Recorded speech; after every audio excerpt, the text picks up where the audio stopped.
Тапшыруның алдагы котлау сәламен без Урта Терешка авылында гомер кичерүче хөрмәтле милләттәшебез Файзуллина Фирүзә Абдрәүф кызына юллыйбыз. Матур туган көн бәйрәме белән ихластан аны кызы Зөлфия, кияве Руслан, оныклары Марсель, Салават, Әлфинә, кодагысы Нурия Диганшевна, кодасы Рафат Шамилович котлап, иң изге теләкләрен җиткерәләр. Газиз әниемнең узган гомере олы бер эштәлекле китап сыман. Аның сагышлардан елар чаклары да, шатлыклардан күккә чөер мизгелләре дә бар. Кадерлебез безнең гаилә корып, 3 баласын дөньяга тудыра. Кызганычка каршы аңа парлы канат кагырга озак язмый. Тол хатын авырлыгын күтәреп чыгарга авыр булса да әниебез сынмый. Иң авыр мизгелләрендә ул бу гомерендә баласын җирләүне үткәрә. Бүгенге көндә агарган чәчләре ул шушы кайгылы мизгелләрнең үткәргән эзләре булып яталар. 2 кызы, Зөлфия белән иркәсе аның хәзерге тормышының бизәге. Оныклары өчен ул сөекле әбикәй, кода-кодагылары өчен хөрмәт ителгән кодагыйда өстәвенә.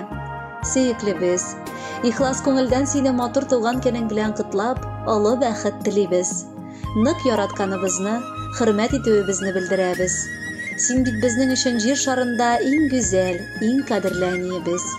Ходаем сиңа үзе саулыклы гомерләр бирсен.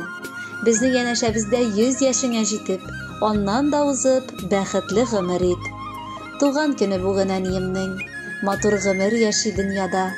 Матур үзе, җыерчыклы йөзе, чәчләре чал, аппак булса да. Бала оныгына бүлеп биргән йөрәгенең бөтен ялкынын, безнең күз алдында картая ул, киң күңелле анам алтыным. Тарсын малы әнием бу дөньяны, сыкран малы әнием авыр дип. Яшә әле, яшә озак яшә, бер киткәчтән булмый кайтып бит. Котлы булсын матур туган көнең, бер елмайчы, безне шатландыр. Бәхетле бул, саулыклы бул бер үк, безне мәңге бала булып калдыр. Хөрмәтле Фирүзә Абдрәүфовна, бар теләкләргә дә кушылып, якыннарыгыз сайлаган җырны бүләк итеп тапшырабыз. Кабул итеп алыгыз.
Şah